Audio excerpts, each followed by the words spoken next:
Sarah Chun stood at 5 feet 3 inches tall and weighed barely 120 pounds. Her small frame made her look even younger than her 22 years. When she walked through the gates of Marine Corps Recruit Depot Paris Island, South Carolina, on a humid Monday morning in June, every head turned to stare at the tiny Asian woman carrying a standard military duffel bag that seemed to weigh as much as she did. The bus ride from the airport had been quiet. Sarah had kept to herself, studying the faces of the other recruits. Most were men, and most were significantly larger than her. She had expected this. What she hadn't expected was the immediate dismissal she saw in their eyes when they looked at her. "You sure you got on the right bus, little girl?" asked a heavy-set recruit named Rodriguez during the ride. He wasn't being mean, just curious, but his question made everyone else look at her again. Sarah had simply nodded and gone back to looking out the window. She had heard worse comments during her 4 years at MIT, where she had been one of the few women in her computer science program. Being underestimated was nothing new. The drill instructors were a different story entirely. Drill instructor staff Sergeant Morrison took one look at Sarah during the initial formation and shook his head slowly. He was a tall, lean man with scars on his hands and a voice that could cut through steel. "What do we have here?"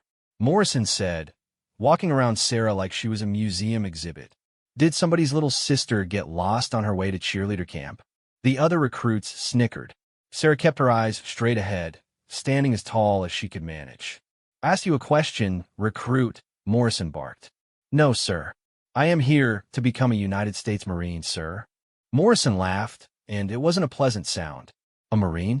You look like a strong wind would knock you into the next county. What made you think you could handle this?" Sarah had prepared for this question. "Sir, I want to serve my country and challenge myself beyond what I thought possible, sir." "Challenge yourself?" Morrison stepped closer. "Recruit, this isn't a personal growth seminar. This is where we make killers. This is where we forge weapons out of human beings. You think your daddy's money and your college degree are going to help you here?" Sarah's jaw tightened slightly. Morrison had obviously read her file. She came from a wealthy family in California. Her parents owned a successful tech company. She had graduated magna cum laude from MIT. On paper, she had every reason to choose a comfortable civilian life. "Sir, no, sir. I understand this will be the most difficult thing I have ever done, sir." Morrison studied her for a long moment. Then, he turned to address the entire group of recruits. "Listen up, ladies. See this little flower here? This is what happens when someone confuses the Marines with the Peace Corps. I give her 3 days before she's crying for her mommy and begging to go home. The first week of boot camp was designed to break everyone down. Sarah knew this intellectually, but experiencing it was entirely different. The physical training was brutal. The mental pressure was constant. The sleep deprivation made everything feel like a nightmare. But it was the attitude of the other recruits that surprised her most. "Why don't you just quit?" asked Jenkins, her bunk neighbor, after Sarah had struggled through her 15th failed attempt at the obstacle course. "You're just making it harder on everyone else." Sarah wiped mud from her face and looked at him. Jenkins was from rural Alabama, built like a linebacker, and had been talking about joining the Marines since middle school. "I'm not quitting," she said simply. "But why?" Jenkins seemed genuinely puzzled. "You don't belong here. Everyone can see that. Even the DIs think you're a joke." This was true. During the second week, Sarah overheard drill instructor Sergeant Baker telling Morrison that she was a waste of everyone's time and that they should process her out before she gets hurt. Sarah had been hiding around the corner of the barracks, trying to find a quiet place to study the Marine Corps manual. She had always been a good student, and she figured that if she couldn't match the others physically right away, she could at least master the academic side of training. "She's trying, I'll give her that," Morrison had replied. "But trying doesn't stop bullets. She's going to get herself or someone else killed if she makes it to the fleet." "Should we make it easier for her to quit?" Baker asked. "No, let her figure it out on her own. But don't waste too much time on her. Focus on the recruits who actually have a chance." Sarah had stood there in the shadows, listening to them write her off completely. Part of her wanted to cry. Part of her wanted to prove them wrong. But mostly she just felt angry. That night, While the other recruits slept, Sarah snuck out to the obstacle course. She had been struggling with the rope climb in particular. Her upper body strength was nowhere near what it needed to be, and she had failed the obstacle every single time she attempted it. Under the cover of darkness, she practiced. She tried different techniques she had researched online before arriving. She focused on using her legs more efficiently. She worked on her grip strength. By morning, she had climbed that rope exactly once. Her hands were bloody and her arms felt like rubber, but she had made it to the top. She cleaned her hands carefully and slipped back into the barracks without anyone noticing. The next day, during training, when it came time for the obstacle course, Sarah approached the rope climb with the same determination she had shown during her midnight practice session. This time, she made it halfway up before her grip failed. Not all the way, but better than before. Morrison noticed. He walked over to where Sarah was lying on the ground, trying to catch her breath. "You've been practicing on your own time, recruit?" "Sir, yes, sir." "Why?" Sarah looked up at him from the ground. "Sir, because I refuse to be the weak link, sir." Morrison studied her for a moment, then walked away without another word. But Sarah noticed that he watched her more carefully during the remaining exercises that day. Not with expectation, exactly, but with something that might have been curiosity. The other recruits noticed too. "What's your deal?" asked Patel, another recruit, during chow that evening. "Why are you trying so hard? Everyone knows you're not going to make it." Sarah looked around the table. 6 other recruits were eating with them, and all of them were watching her, waiting for her answer. "Because I belong here," she said quietly. Rodriguez laughed. "No offense, Chun, but look around. You see any other girls here who look like they belong?" There were 3 other women in their training platoon. All of them were significantly larger and more athletic than Sarah. 2 had been college athletes. One had grown up on a farm and could outwork most of the men. "I see Marines," Sarah said. "Or people trying to become Marines." "Come on," said Jenkins. "Be realistic. You're tiny. You're weak. You slow everyone else down. Why put yourself through this?" Sarah set down her fork and looked directly at Jenkins. "Because everyone told me I couldn't do it." This was true, though it wasn't the whole truth. Her parents had been horrified when she announced her intention to enlist. Her professors at MIT had tried to talk her into graduate school or a high-paying job in Silicon Valley.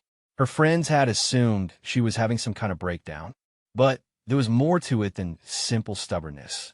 Sarah had grown up comfortable, maybe too comfortable. She had always been the smartest person in the room, had always been able to solve problems with her mind rather than her body.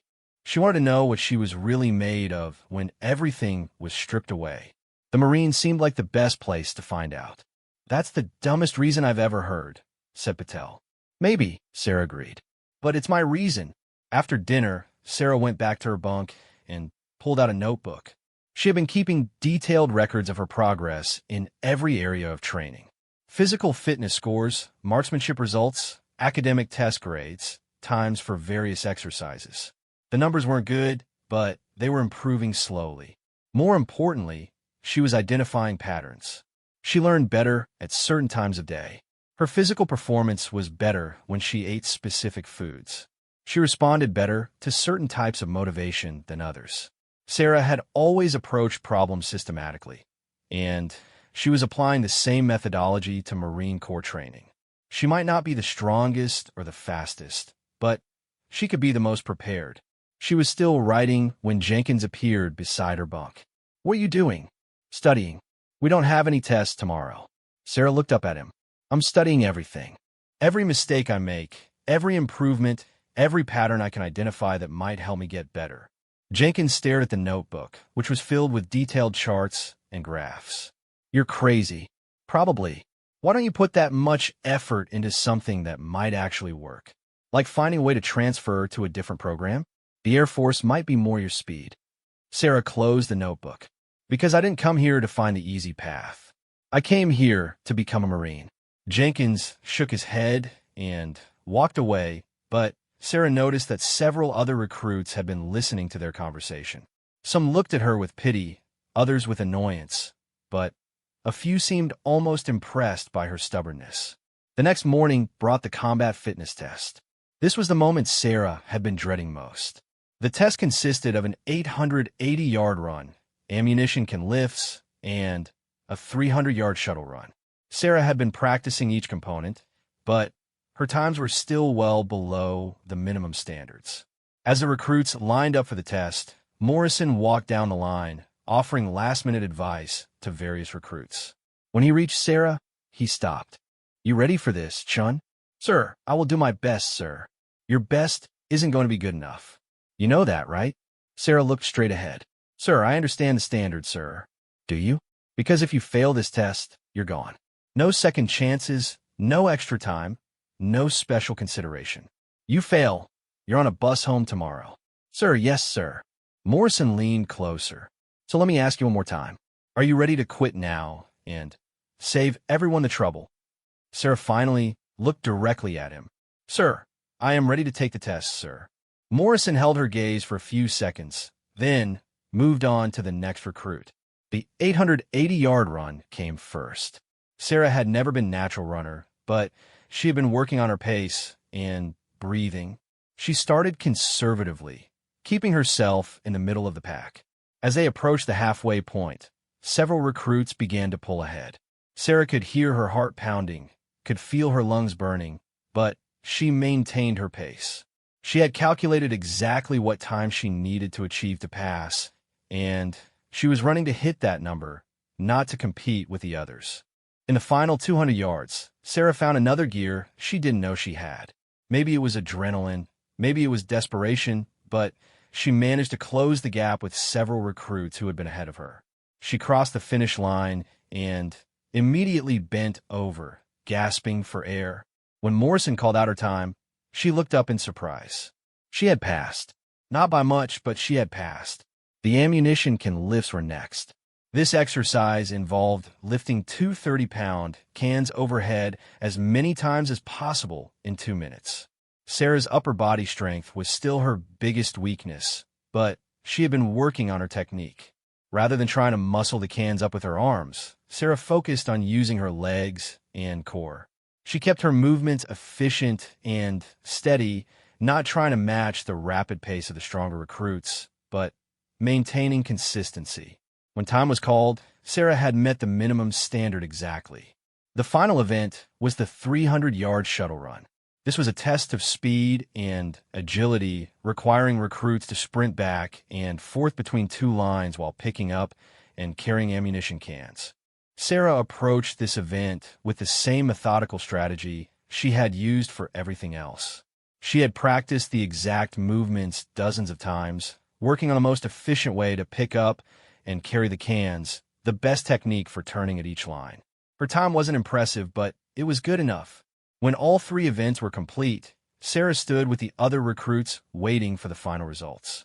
She knew she had passed each individual event, but just barely.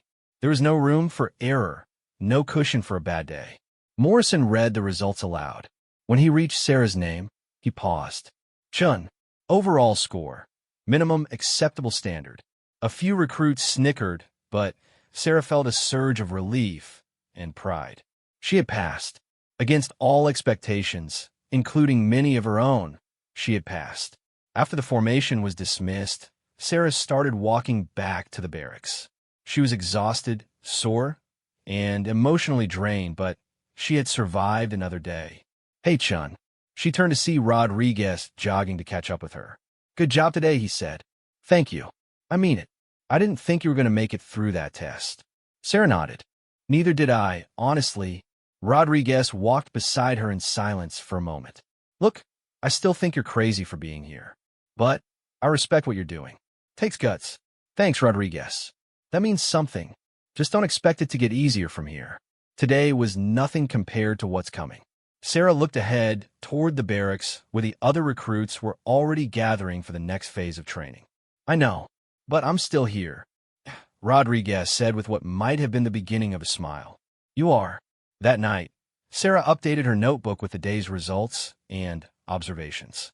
For the first time since arriving at Paris Island, she allowed herself to feel something that might have been optimism. She was still the smallest, still the weakest, still the one everyone expected to fail. But she had passed her first major test, and, more importantly, She was learning exactly what she was capable of when everything was on the line. Tomorrow would bring new challenges, new opportunities to prove herself or fail completely. But tonight, for just a few minutes, Sarah Chun allowed herself to believe that she might actually become a Marine.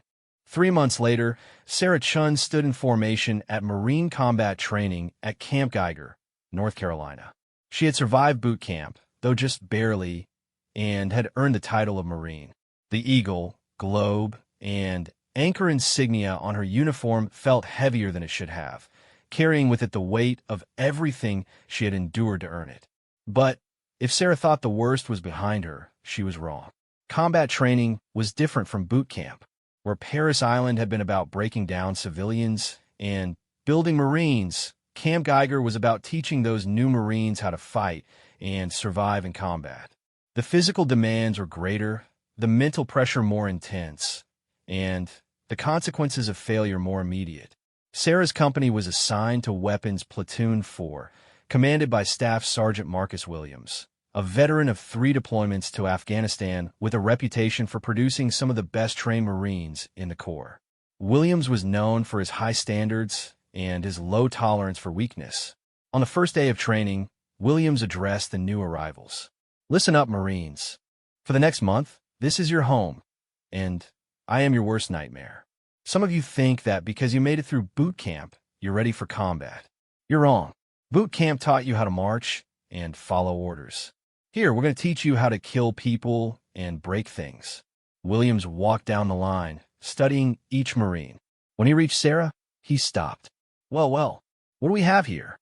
"Marine Chun, Staff Sergeant. I can read your name tape, Chun. What I want to know is how someone who looks like she should be studying for her SATs ended up in my weapons platoon." Sarah kept her eyes forward. "Staff Sergeant, I earned my place here the same as everyone else." "Did you now?" Williams pulled out a folder and opened it. "Says here you barely passed every single physical fitness test at Paris Island. Says you required extra instruction in basic combat skills. Says your drill instructors recommended you for non-combat roles." Several Marines snickered. Sarah felt her cheeks burning, but maintained her composure. "Staff Sergeant, I met every standard required of me.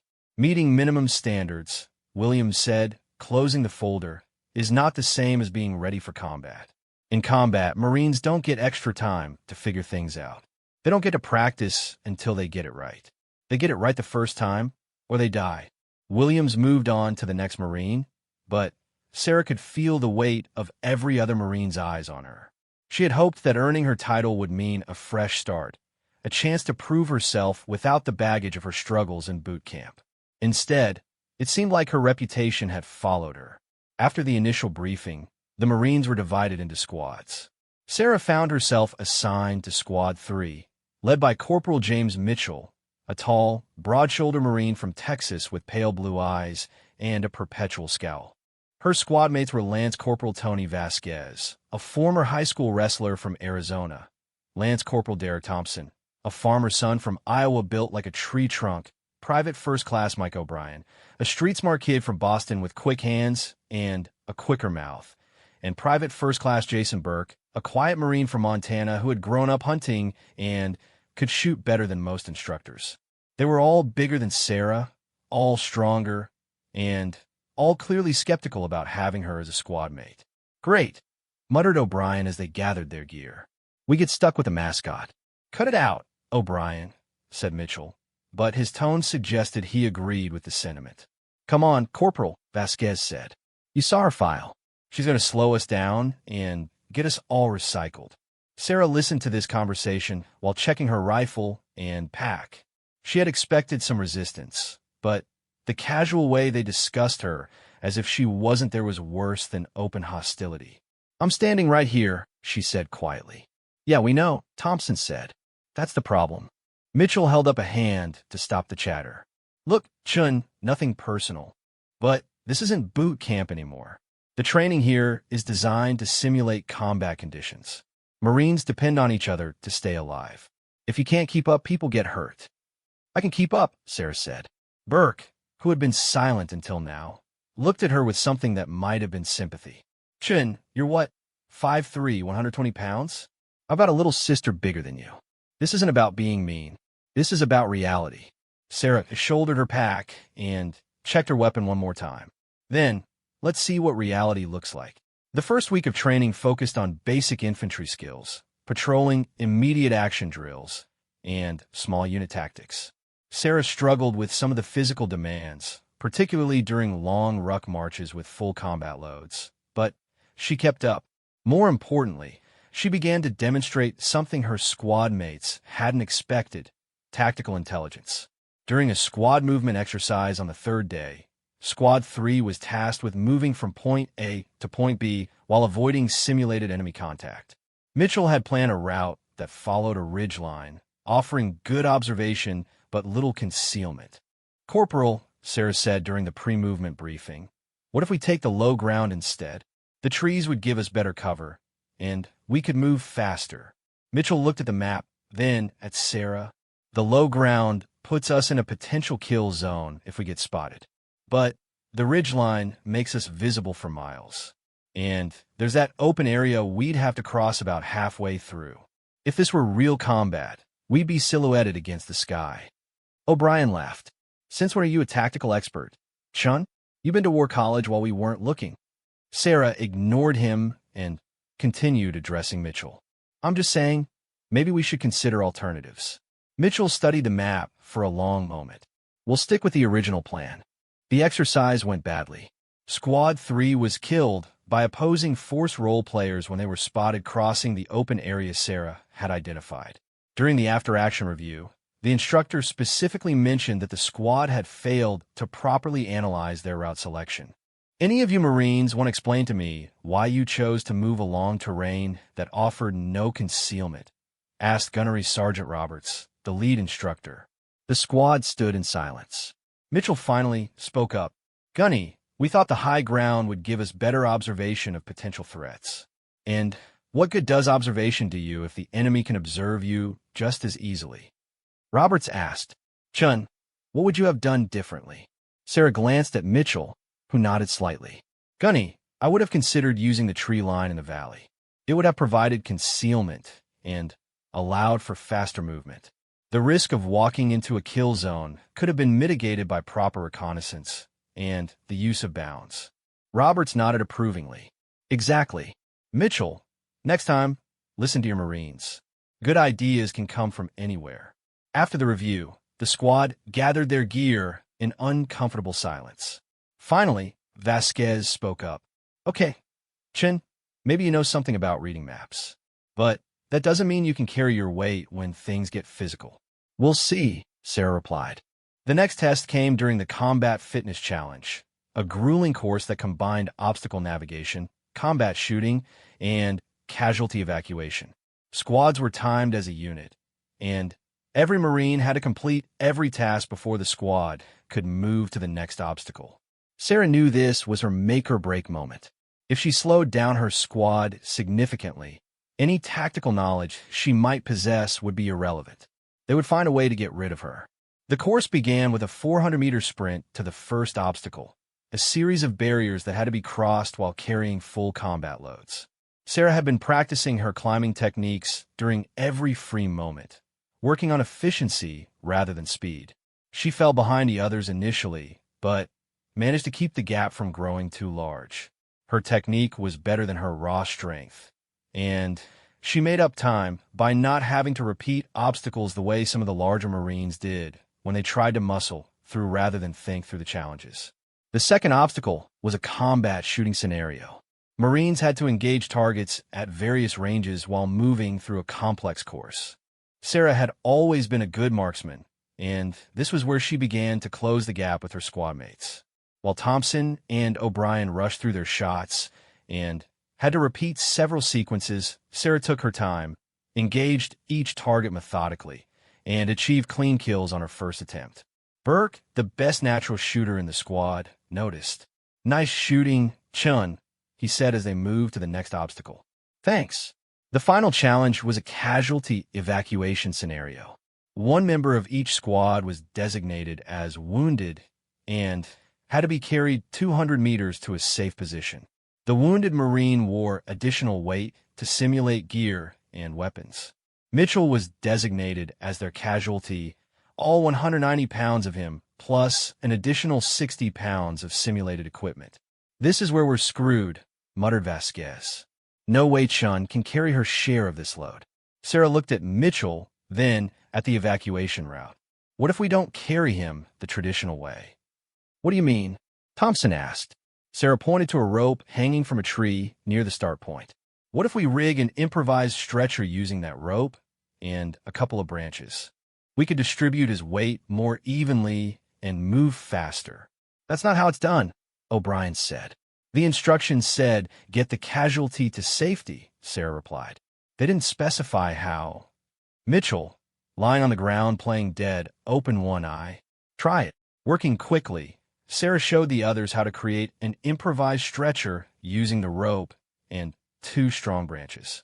The system allowed all 5 Marines to contribute to carrying Mitchell's weight, rather than having 1 or 2 Marines bear the full load.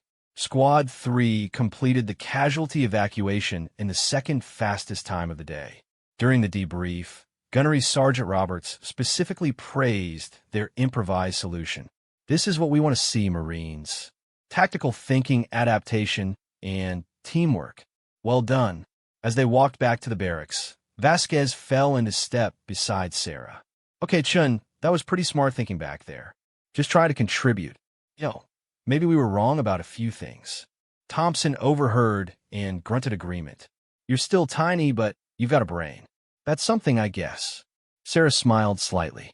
It wasn't exactly a warm welcome, but it was progress. But if Sarah thought she had won over her squad mates completely, she was wrong. Over the following days, 5 Marines in particular made it clear that they considered her presence in the infantry a mistake that needed to be corrected. Sergeant First Class David Kowalski was the senior Marine in their company, a career infantry Marine with 2 combat tours and a chest full of ribbons. He was respected, feared, and known for his old-school attitude about women in combat roles. Lance Corporal Brad Stevens was Kowalski's protege, a former college football player who had enlisted after washing out academically. He was strong, aggressive, and completely convinced that he was destined for greatness in the Corps. Corporal Ryan Hayes was a martial arts instructor with multiple black belts and a reputation for settling disputes with his fists. He had been passed over for promotion twice and blamed the Marine Corps' changing standards for what he saw as unfair treatment. Lance Corporal Mar Johnson was a former gang member from Detroit who had joined the Marines as an alternative to prison. He had turned his life around in many ways, but he still carried anger and resentment that sometimes surfaced in ugly ways. Private First Class Tommy Rodriguez was the youngest of the group, barely 19 years old, but desperate to prove himself to the older Marines. He followed Kowalski's lead in everything and adopted his attitude towards Sarah. These 5 Marines began what they called helping Chun see reality. It started with small things. Hiding her gear so she would be late for formation, accidentally bumping into her during training exercises, making comments just loud enough for her to hear about how she didn't belong. Sarah tried to ignore them. She had dealt with harassment before, and she knew that reacting would only make things worse. But the campaign against her was systematic and relentless. During a field exercise in the second week, Kowalski approached Sarah while she was cleaning her rifle. "You know, Chun, I've been watching you. You're smart, I'll give you that. But smart doesn't stop bullets." Sarah continued working on her weapon. "Sergeant, is there something you need?" "What I need is for you to understand something. The Marines aren't some social experiment. This isn't about proving points or breaking barriers. This is about life and death." "I understand that, Sergeant." "Do you?" "Because I don't think you do. I think you're playing games with other people's lives. When you're in combat, the Marine next to you needs to know that you can carry your weight, that you can fight, that you won't break under pressure. Can you honestly say you can do all that?" Sarah looked up from her rifle. "I can honestly say I'm learning to do all that, just like everyone else here." Kowalski shook his head. "See, that's the problem. Everyone else here doesn't have to learn to be strong enough. They already are. Everyone else here doesn't have to learn to be aggressive enough. They already are. You're trying to learn things that should come naturally to a Marine. Maybe, but I am learning them. And how many Marines are going to die while you're figuring it out? Sarah had no answer for that question, and Kowalski knew it. Think about it, Chun. Think about whether your pride is worth more than someone else's life. That night, Sarah sat on her footlocker, staring at her rifle. Kowalski's words had hit closer to home than she wanted to admit. Was she being selfish? Was her determination to prove herself putting others at risk? Burke approached her quietly. You okay, Chun? Yeah, I'm fine. Kowalski get to you? Sarah looked at Burke. He was the most thoughtful member of their squad, the least likely to offer opinions without thinking them through. Do you think he's right? Do you think I'm putting people in danger by being here? Burke sat down across from her. Can I ask you something? Sure. When you're growing up, what did you want to be? Sarah was surprised by the question. I don't know. A scientist, maybe. An engineer. Why didn't you do that? I did, sort of. I got my degree in computer science. I had job offers at Google, Microsoft, Apple. Good jobs. So why are you here? Sarah thought about the question. Because I wanted to know what I was really made of. Because I wanted to test myself in a way that mattered. Burke nodded. And has it mattered? Yes. Then Kowalski's wrong. Look, I'm not going to lie to you. You're not as physically strong as the rest of us. Maybe you never will be. But you've got other strengths. You think differently. You see things we miss. That matters too. But what if he's right about the risk? Chun, every Marine is a risk to every other Marine until they're proven otherwise. That's why we train. That's why we push ourselves. You're not asking for special treatment. You're not asking for lower standards. You're just asking for the same chance to prove yourself that everyone else gets. Sarah felt some of the tension leave her shoulders. Thanks, Burke. Don't mention it. But, Chun, yeah, don't let them see you doubt yourself. Guys like Kowalski can smell doubt, and they'll use it against you. Burke was right about that. Over the next few days, Kowalski and his followers escalated their campaign. They began challenging Sarah directly during training exercises, questioning her decisions in front of instructors, and undermining her confidence whenever possible. During a squad attack simulation, Stevens deliberately ignored Sarah's signals as the designated squad leader for the exercise, causing the entire squad to fail their objective. Guess some people just don't have command presence, Stevens said loud enough for everyone to hear during the debrief. During a marksmanship competition, Johnson somehow managed to get Sarah assigned a rifle that had been zeroed incorrectly, causing her to miss targets she should have hit easily. Maybe you should stick to video games, Chun, he suggested helpfully. During a physical fitness test, Hayes accidentally stepped on Sarah's hand during the pull-up portion, causing her to lose her grip and fail the exercise. Sorry, didn't see you down there, he said with a smirk. Sarah endured all of this in silence, but she was also taking notes. Literally, each night, she documented every incident, every comment, every action taken against her. She was building a case, but more importantly, she was studying her opponents. She noticed that Kowalski was careful never to cross certain lines.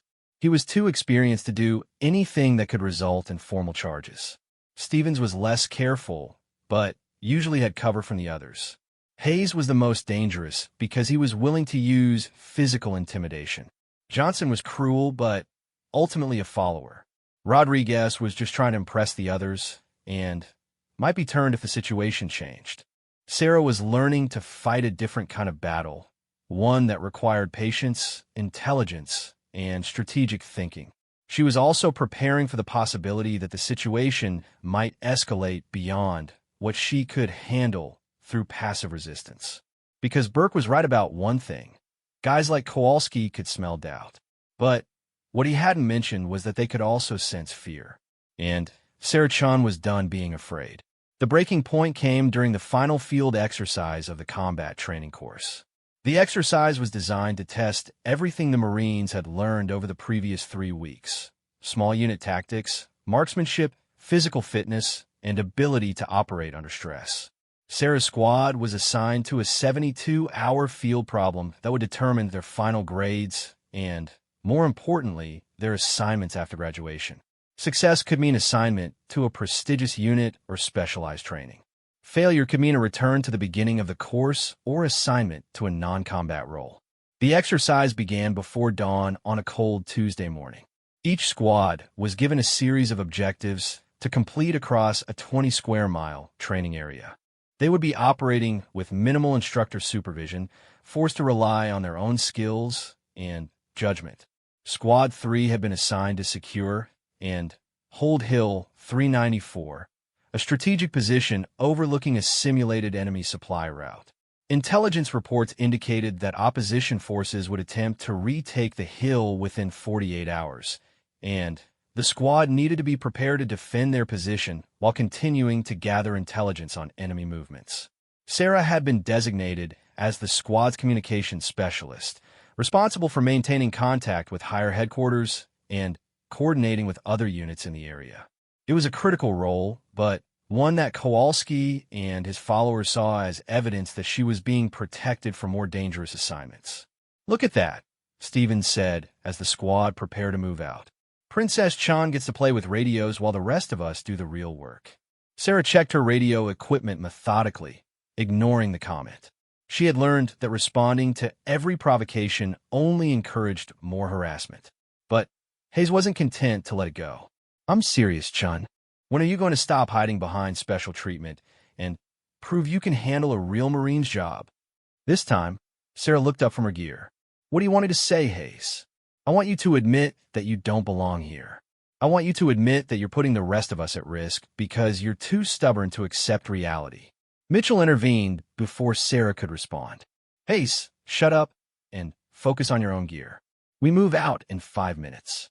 But Hayes wasn't finished. "You know what, Corporal? Maybe it's time someone said what everyone's thinking. We've been carrying dead weight for 3 weeks, and now we're supposed to trust our lives to someone who can barely carry her own pack." "That's enough," Mitchell said firmly. "Is it? Because I'm tired of pretending this is working. We all are." Hayes gestured to Kowalski, Stevens, Johnson, and Rodriguez, who were watching the confrontation with obvious interest. "Some of us are just honest enough to say it." Sarah stood up slowly. She was tired of running, tired of hiding, tired of trying to avoid confrontation. "You want to say something to me? Hayes, say it directly."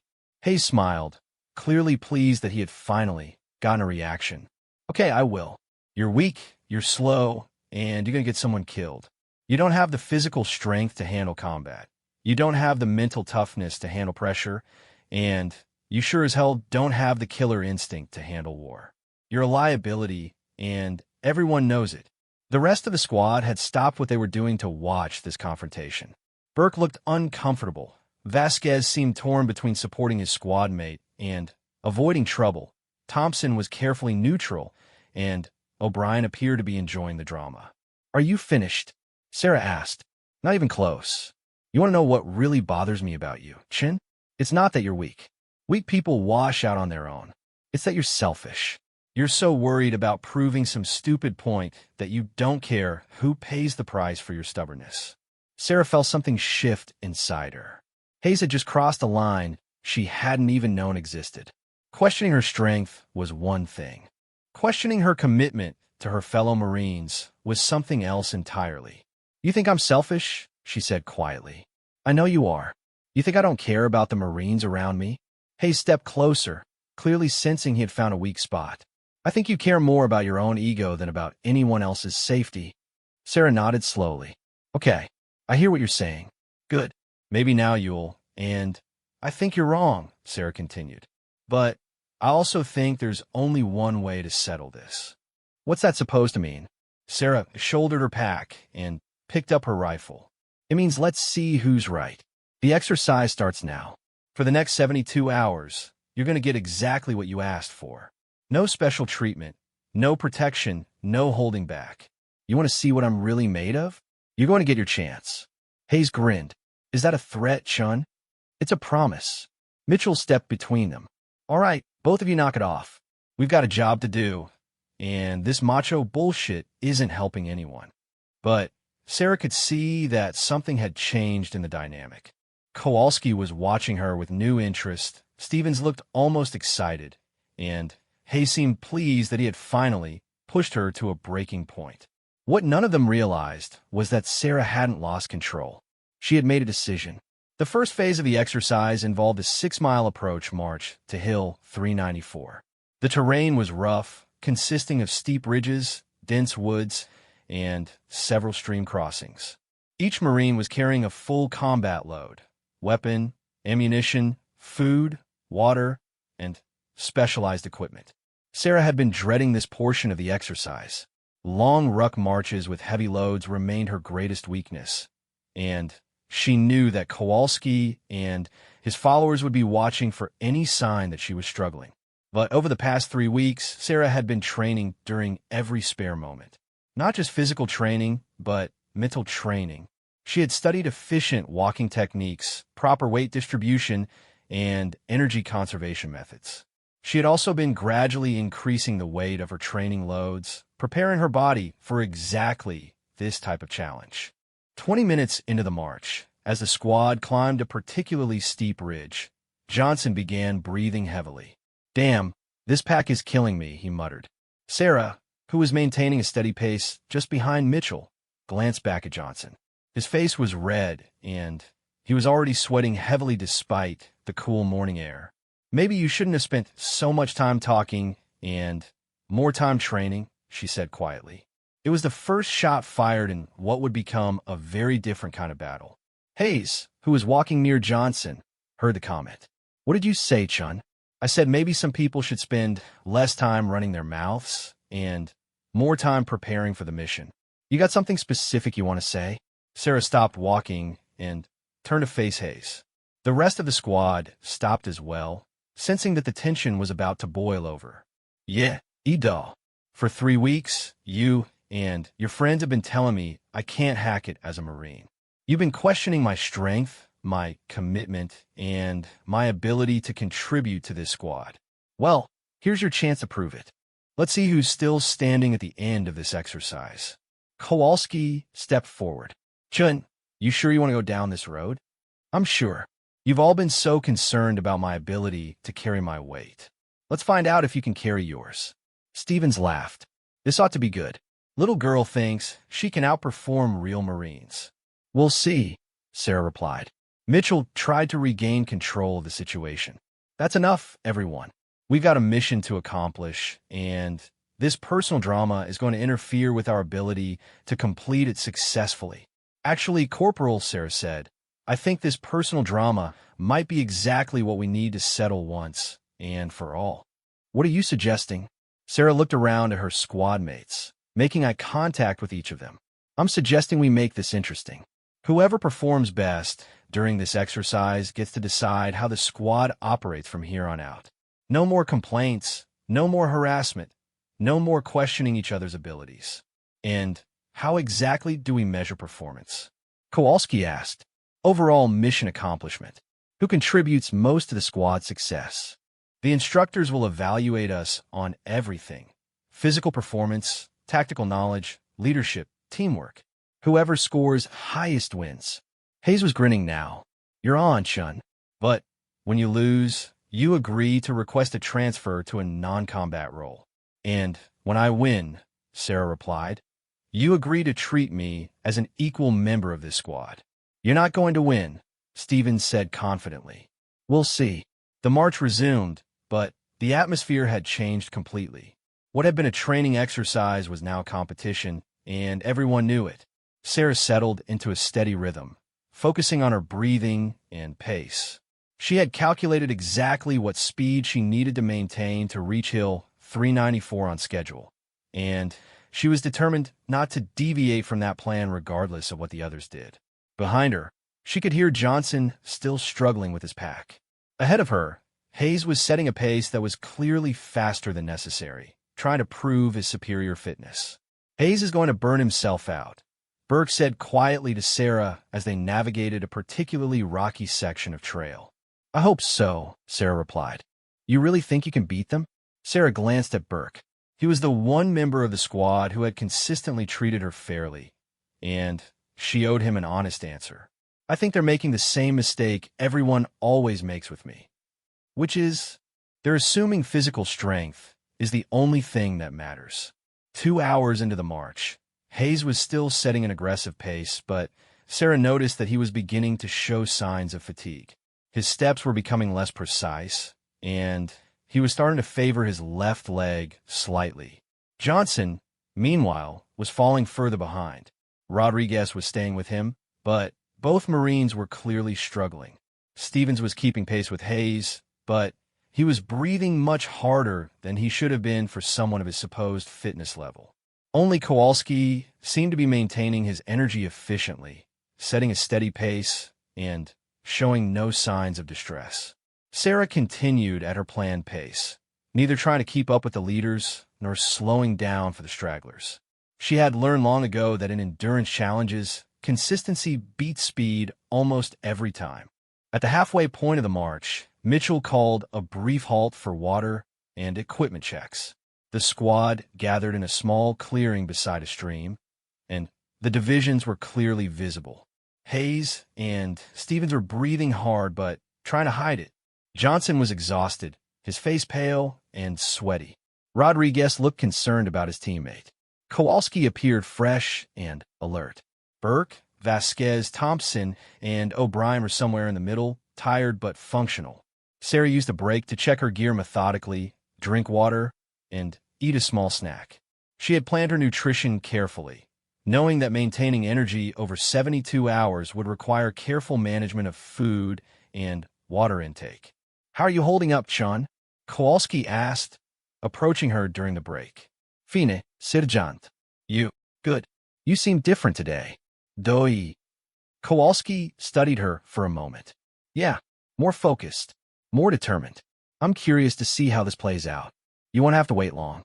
When the march resumed, Hayes tried to increase the pace again, but his body was no longer cooperating. Within 30 minutes, he was forced to slow down, and Sarah found herself naturally moving toward the front of the formation. By the time they reached the base of Hill 394, Sarah was walking point, with Mitchell beside her and the rest of the squad strung out behind them. Hayes was now in the middle of the formation. Stevens was struggling to keep up, and Johnson was barely mobile. "Well, I'll be damned," Thompson said quietly to O'Brien. "Chin just outrucked half the squad." "Don't count your chickens yet," O'Brien replied. The march is just the beginning. But Sarah had achieved something important. She had proven to herself and to her squad mates that she could not only keep up with them over distance, but that she could outlast several of them when it mattered. The psychological effect was immediate and obvious. Hayes was no longer smirking. Stevens was focused entirely on not falling further behind. Johnson looked demoralized. Rodriguez was questioning his allegiances. Only Kowalski seemed unaffected, watching the developments with professional interest. As the squad began their assault on Hill 394, Sarah checked her watch. The march had taken exactly the time she had calculated, and she felt strong and ready for the next phase of the exercise. Behind her, she could hear Hayes muttering complaints about the terrain and the weight of his pack. "Problem, Hayes," she called back. "No problem, Chun. Just getting warmed up."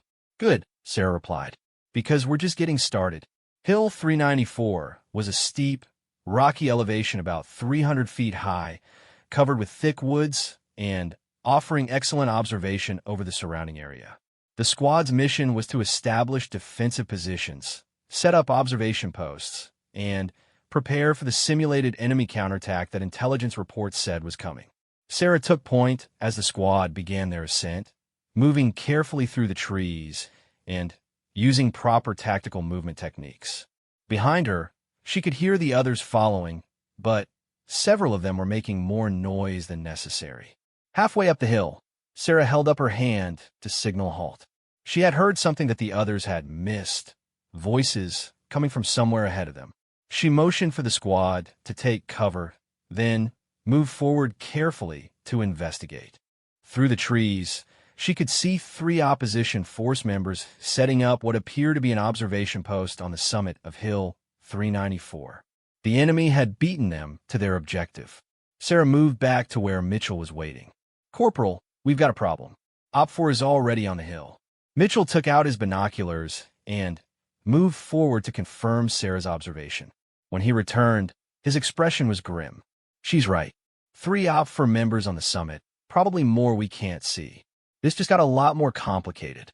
Hayes, who was breathing hard from the climb, spoke up. So what's the plan, Corporal? Mitchell studied the terrain around them. We need to take that hill, but a direct assault is going to be costly. Ideas? Sarah raised her hand. Corporal, what if we split into two elements? One team creates a diversion on the north side, while the other team moves up the south side where the terrain is steeper, but offers better concealment. That's going to divide our already small force, Kowalski pointed out. True, but the alternative is a frontal assault against an established position. That's exactly the kind of scenario where smaller units get destroyed. Hayes scoffed. Since when are you a tactical expert, Chun? Since I started paying attention in class instead of talking, Sarah replied. Mitchell considered the options. Chin's plan has merit. Hayes takes Stevens and Rodriguez up the north side. Make noise, draw their attention. Chun, you take Burke and Thompson up the south side. Kowalski, Vasquez, O'Brien, and I will provide overwatch and move to support whichever element needs help. Why does Chun get to lead an element? Stevens protested. Because she spotted the enemy position and came up with a workable plan to deal with it, Mitchell replied. Any other questions? There were no other questions, but Sarah could see that Hayes and Stevens were not happy with the arrangement. All right, people, Mitchell continued. This is no longer a simple occupation mission. This is now a combat scenario. Everything we've trained for comes down to the next hour. Let's do this right. As the squad split up to execute their plan, Sarah felt a surge of adrenaline. This was exactly the kind of scenario she had been preparing for mentally and physically since arriving at Camp Geiger. She was about to find out if all her preparation had been enough. Sarah moved through the dense underbrush on the south side of Hill 394 with Burke and Thompson following close behind. The terrain was exactly as she had predicted. Steep, rocky, and covered with thick vegetation that provided excellent concealment, but made movement slow and difficult. Through her radio earpiece, she could hear Hayes and his team making their approach on the north side. They were being deliberately noisy, trying to draw the attention of the opposition force members on the summit. Contact, contact! Hayes's voice crackled through the radio. 3 OP4 on the North Ridge. We are taking fire. The diversion was working. Sarah could hear the sounds of simulated combat coming from the other side of the hill, and through the trees above, she could see movement as the enemy forces repositioned to deal with Hayes's assault. Chun, this is Mitchell. How's your approach going? Sarah keyed her radio. We're about 50 meters from the summit.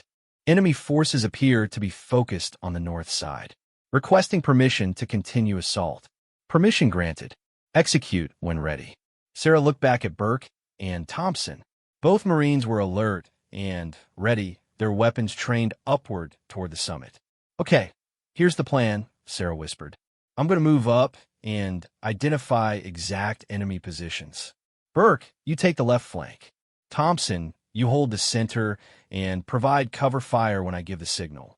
We move fast and quiet until we're in position, then we hit them hard and fast. Roger that, Burke replied. Got it, Thompson agreed. Sarah began moving up the hill, using every technique she had learned about stealth movement. She placed her feet carefully, avoiding loose rocks and dry leaves. She moved from tree to tree, using the natural concealment to mask her approach. As she got closer to the summit, she could hear voices ahead of her.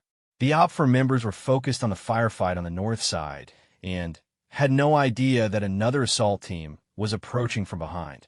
Sarah reached a position where she could observe the enemy positions. She counted 4 OPFOR members, not 3 as they had initially spotted. 2 were engaging Hayes's team, 1 was serving as a spotter, and 1 was positioned to cover the south approach route that Sarah was currently using. She keyed her radio and whispered into the microphone. Mitchell, this is Chun. I count 4 enemy on the summit. 2 engaging north side, 1 spotter, 1 covering my approach route. Request permission to engage. Permission granted. Take them down. Sarah moved into position and signaled to Burke and Thompson. She had a clear shot at the OPFOR member covering her route, while Burke could engage the spotter and Thompson could provide suppressive fire on the two enemies engaging Hayes' team. 3, 2, 1, execute, Sarah whispered.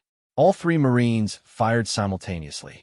Sarah's target went down immediately. Burke's shot was clean, and Thompson's suppressive fire forced the remaining two enemies to take cover. Go, go, go, Sarah shouted, abandoning stealth for speed. The three Marines rushed the summit, firing as they moved. The remaining OPFOR members, caught between Hayes' assault from the north and Sarah's assault from the south, were quickly overwhelmed. Objective secured, Sarah reported into her radio. Hill 394 is ours. Outstanding work, Mitchell replied. Consolidate your position and prepare defensive measures. Intelligence reports indicate counterattack is imminent. As the full squad regrouped on the summit, Sarah could see the looks of surprise and grudging respect on the faces of several Marines who had previously dismissed her abilities. Nice work, Chun, Vasquez said. That was textbook small unit tactics. Thanks. Hayes approached her, his face flushed from the climb and the firefight. Not bad, Chun, but taking the hill was the easy part. Holding it is going to be the real test. We'll see, Sarah replied. But she could tell that something had shifted in Hayes' attitude. The easy confidence was gone, replaced by something that might have been respect, or at least wariness. Over the next 6 hours, the squad established defensive positions, set up observation posts, and prepared for the expected counterattack. Sarah found herself naturally taking on leadership responsibilities, coordinating fields of fire, and suggesting improvements to their defensive layout. Chun, Kowalski said during one of the planning sessions, where did you learn about defensive positions? I read the manuals, Sergeant. All of them. Several times. Most Marines read the manuals once, if that. I'm not most Marines. Kowalski smiled slightly. No, you're not. The counterattack came at sunset. Intelligence reports had indicated that OPFOR would attempt to retake Hill 394 with a force of approximately squad size, but the actual assault involved nearly 20 enemy combatants attacking from 3 directions simultaneously. Contact east, Burke shouted from his observation post. 6 to 8, OPFOR moving up the east ridge. Contact south, Thompson called out. Multiple contacts, looks like a full squad. Contact north, Hayes reported. They're coming back up the north side in force. Sarah, who was manning the radio in the command post, immediately began coordinating the squad's response. Mitchell, we've got simultaneous contact on 3 sides. East Ridge has 6 to 8. South Approach has 8 to 10. North side has at least 6. Roger. Execute Plan Bravo. All positions hold fast and engage targets of opportunity. Plan Bravo was the defensive scheme Sarah had proposed earlier, designed to deal with exactly this type of multi-directional attack. It involved concentrating fire on the most dangerous avenue of approach while using minimal forces to slow the other attacks. Burke, Thompson, concentrate fire on the south approach. That's our most vulnerable position, Sarah transmitted. Hayes, Stevens hold the north side, but don't get decisively engaged. Kowalski, Rodriguez, Johnson cover the east ridge. Who put Chun in charge of fire coordination? Stevens demanded over the radio. I did, Mitchell replied firmly. Execute her instructions. For the next 20 minutes, Hill 394 was the center of intense simulated combat.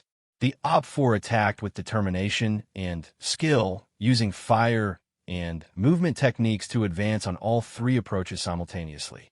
Sarah coordinated the squad's defensive fires, shifting Marines from position to position as the tactical situation developed.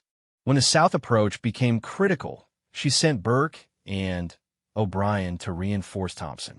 When the East Ridge attack gained momentum, she repositioned Vasquez to provide enfilading fire. Chun, this is Hayes. North side is taking heavy pressure. Need reinforcements. Sarah looked at the tactical situation.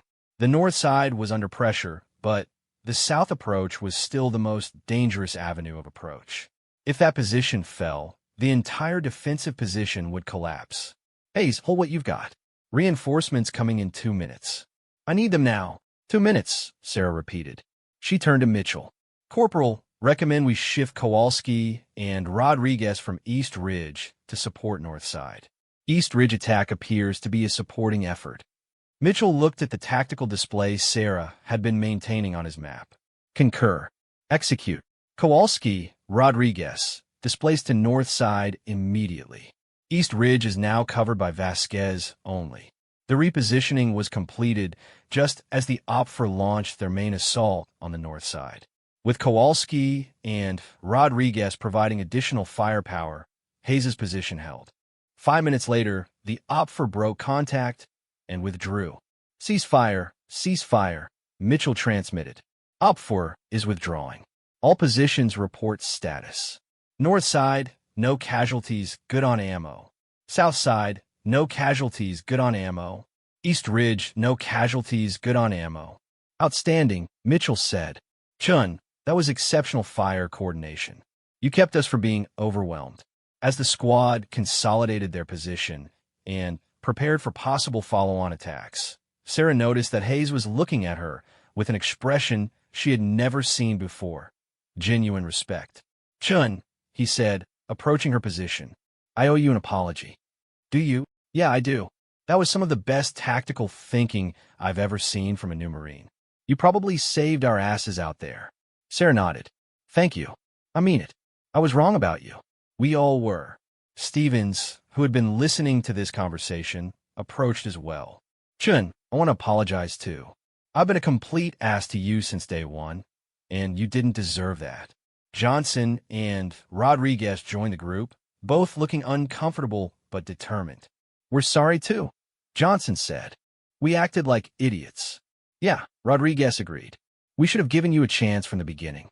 Sarah looked at the 4 Marines who had made her life miserable for the past 3 weeks. A part of her wanted to tell them exactly what she thought of their apologies. But a larger part of her recognized that this was exactly what she had been fighting for. Acceptance as an equal member of the team. I appreciate the apologies, she said finally. But what I really want is for us to function as a squad. That means no more games, no more testing, no more trying to prove who belongs and who doesn't. Agreed, Hayes said. From now on, you're just another Marine to us. That's all I ever wanted. But Kowalski, who had been watching this exchange, stepped forward. Chun, can I talk to you privately for a minute? Sarah followed Kowalski away from the group, wondering what the senior Marine wanted to discuss. You did good work today, he said when they were out of earshot of the others. Thank you, Sergeant. But I want to make sure you understand something. Those guys apologizing to you? That's not because they suddenly realize you're a good person. That's because you proved you can perform under pressure. Sarah nodded. I understand that. Do you? Because the respect you earned today, you're going to have to keep earning it. Every day, in every situation. One bad day, one moment of weakness, and some of them will go right back to thinking you don't belong. And what do you think, Sergeant? Kowalski was quiet for a long moment, looking out over the darkening landscape around Hill 394. I think you're tougher than you look. I think you're smarter than most of us gave you credit for. And I think you've got the heart of a Marine. But, heart isn't everything. You're still small, you're still not as physically strong as most Marines, and you're still going to face situations where those things matter. The difference is, now you've proven that you can overcome those limitations when it counts. Sarah felt a sense of satisfaction that was deeper than simple pride. She had accomplished what she had set out to do when she first walked through the gates at Paris Island. She had proven that she belonged. The next 48 hours passed without major incident. Squad 3 maintained their defensive positions, conducted reconnaissance patrols, and successfully completed all assigned missions. Sarah continued to demonstrate tactical competence and leadership ability, and her squad mates treated her as an equal member of the team.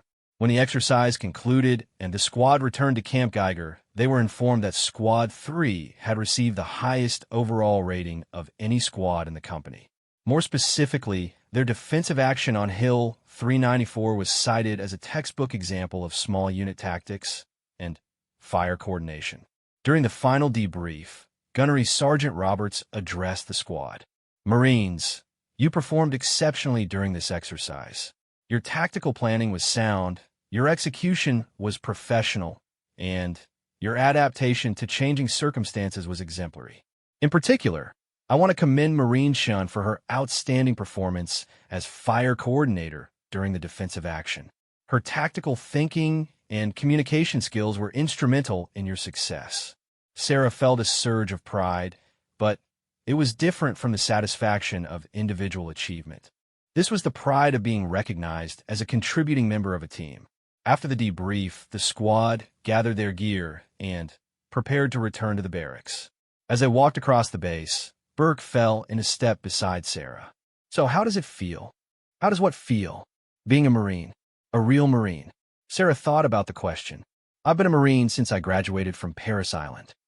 You know what I mean? Sarah smiled slightly. Yeah, Edo. It feels like the beginning, not the end. Beginning of what? Beginning of everything I came here to find out about myself. Hayes, who had been walking ahead of them, turned around. Chun, I got a question for you. What's that? What are you going to do for an encore? Because after this, everyone's going to be watching to see what you do next. Sarah shouldered her pack and looked ahead toward the barracks where her fellow Marines were waiting. I guess I'm going to keep being a Marine. Keep learning, keep improving, keep proving that I belong here. And if someone else decides to test you? Sarah's expression hardened slightly. Then, they'll find out that I'm a lot tougher to break than I look. Kowalski, who had been listening to this conversation, laughed. Chun, I think you're going to do just fine in this Marine Corps. I think so too, Sergeant. As they reached the barracks, Sarah reflected on everything that had happened over the past 3 weeks.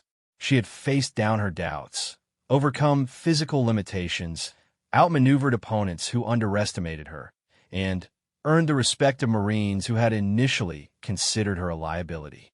But more than that, she had discovered something about herself that she hadn't known before.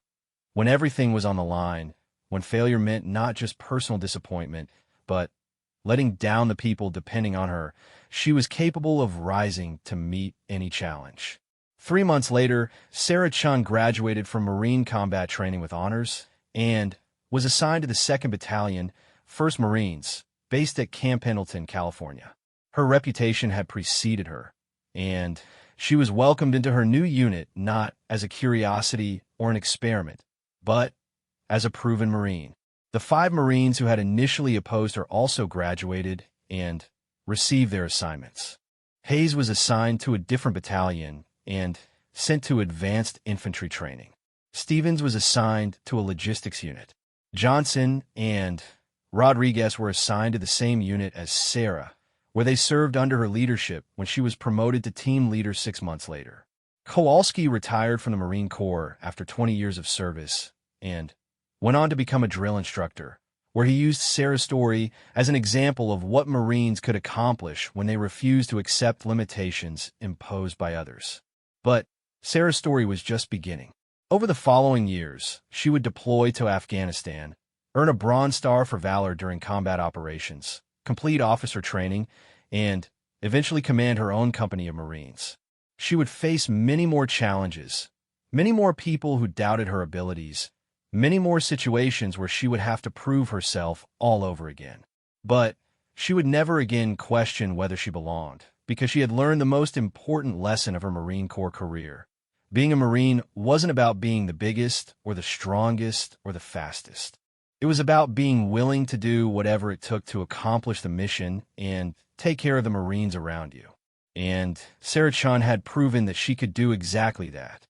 Years later, when young Marines would ask her about overcoming obstacles and proving themselves in a challenging environment, Sarah would tell them about Hill 394 and the 5 Marines who had tried to break her spirit but had instead helped her discover her true strength. The thing about being underestimated, she would say, is that it gives you the element of surprise. People see what they expect to see, and they make assumptions based on appearances. But appearances can be deceiving.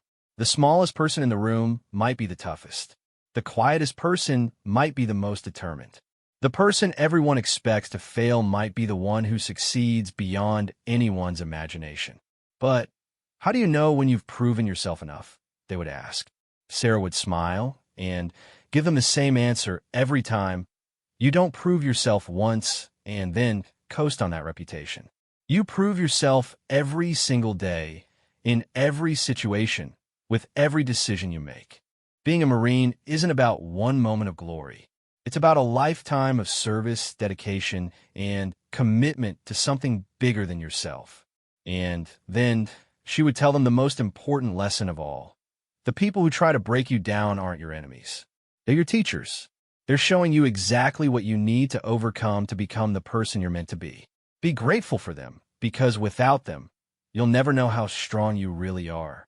Sarah Chun had learned that lesson on a hilltop in North Carolina during 72 hours that changed her life and the lives of everyone around her. She had gone from being dismissed as too weak to serve to being recognized as a natural leader and tactical thinker. But the real victory wasn't in proving her critics wrong. The real victory was in proving to herself that she was capable of anything she set her mind to accomplish. And that lesson would serve her well for the rest of her Marine Corps career and beyond.